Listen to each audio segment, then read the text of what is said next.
Comblée de bonheur avec son adorable fillette Nina, Lori Pestet a longtemps cru ne jamais connaître le bonheur de la maternité.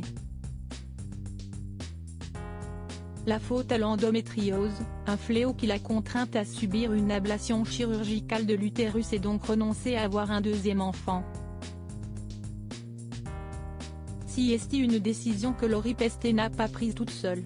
Atteinte d'endométriose, un mal qui touche 10% des femmes en âge de procréer, la chanteuse et comédienne a dû se tourner vers la PMA pour concrétiser son rêve de devenir maman. L'adorable Nina a pointé le bout de son nez, le 11 septembre 2020, après une grossesse des plus compliquées. Et les douleurs se sont intensifiées après l'accouchement, de quoi contraindre l'ex-compagne de Billy Crawford à subir une hystérectomie, soit une ablation chirurgicale de l'utérus. Ça a été très dur à prendre comme décision, on en a beaucoup parlé avec mon compagnon.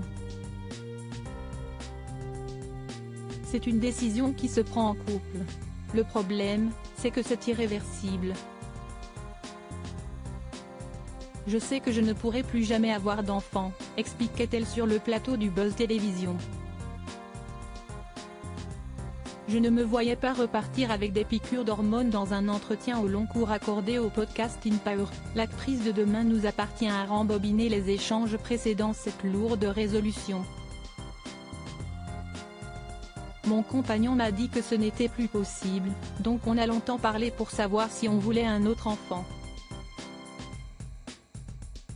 Yann Derniaucourt, note de la rédaction, avait déjà un petit garçon qui a 12 ans, donc à la maison on a un garçon et une fille, si est cool, si est déjà bien. On a quand même des métiers où on bouge un peu dans tous les sens. Et moi, je ne me voyais pas repartir avec des piqûres d'hormones, une nouvelle FIV, franchement si est épuisant, a-t-elle confié à Louise Aubéry. Avant de révéler qu'elle souffrait également d'adénomiose, une cousine de l'endométriose. C'était une décision pas facile parce que même quand on en parle avec son compagnon, qu'on est sûr de soi, sur la table d'opération. J'étais encore en train de pleurer. Si est irréversible, a conclu celle qui revit depuis cette ablation.